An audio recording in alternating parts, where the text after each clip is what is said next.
At the end of the 10th chapter of the Gospel of John, Jesus is on the portico at Solomon's temple, and it's winter. And he's asked by those around him, "Tell us plainly, are you the Messiah or not?" Jesus responds, "God and I are one."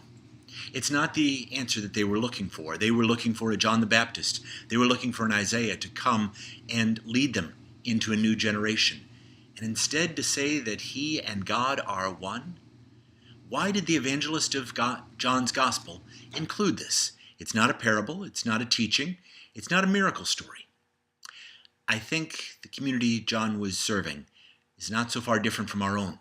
We have our convictions, our actions, our faith, our ethics and morals, and we want our children to believe as we do. We want them to go to church in the same way in which we do. And oftentimes they don't, which is frustrating to us.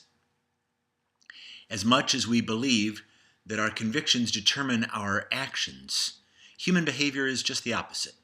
If you ask someone to put a political sign in their front yard, they will then develop convictions to support why they put it there. Because of our relationships, because of our actions, we develop the reasons why to prove ourselves. It's happened that we as a church are involved in many different parts of the community and the world around us. Someone asked me the other day how it is that we teach spiritual nurture and spiritual development. We don't have a class in these. I'm convinced that more people have come to faith through crisis and struggles than ever came through any confirmation class or new members class. But by volunteering with Food Pantry, with Presbyterian Manor and serving meals and getting to know the residents there, volunteering in the local agencies here in town, or volunteering with the work in South Sudan, people have come to new convictions and gotten involved and come to believe in new and different ways. I'm convinced that those who go through cancer, those who struggle in divorce and marriage, are those who come to a much deeper faith than those of us who simply go from one year to the next, celebrating life. Life is not easy.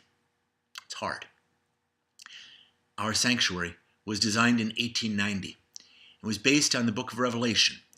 All around us are symbols of jewels and gems and pearls, Alpha and Omega, to symbolize that we live in that time of salvation.